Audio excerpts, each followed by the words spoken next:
عن ابی ہریرہ رضی اللہ عنہ قال سمعت رسول اللہ صلی اللہ علیہ وسلم یقول ان امتی یدعون یوم القیامت غرا محجلین من آثار الوضوء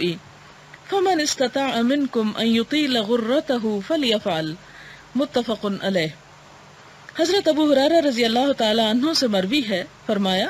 میں نے حضور صلی اللہ علیہ وسلم کو یہ فرماتے ہوئے سنا ہے، بے شک قیامت کے دن میری امت کو لایا جائے گا اور ان کے چہرے اور ہاتھ پاؤں وضو کے آثار یا نشان کی وجہ سے چمک رہے ہوں گے، پس تم میں سے جو شخص اپنی پیشانی کی چمک کو طویل کر سکتا ہے وہ ایسا کرے، یعنی جتنا اس کو بڑھا سکتا ہے۔ اس کے دو معنی ہو سکتے ہیں، ایک تو یہ کہ خوب اچھی طرح وضو کرے، کیونکہ وضو میں یہ بات آتی ہے کہ بالوں تک انسان اپنے ماتھے کو دھوئے، یعنی صرف نیچے نیچے نہیں بلکہ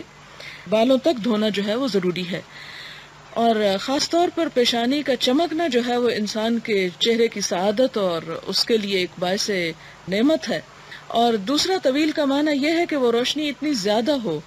یعنی اتنی کثرت سے انسان نے وضو کیا ہو اپنی زندگی میں کہ اس کے اندر اتنی زیادہ چمک ہو کہ اس کی شعاعیں دور دور تک جاتی ہوں، یعنی یہ دونوں معنی اس سے سامنے آتے ہیں۔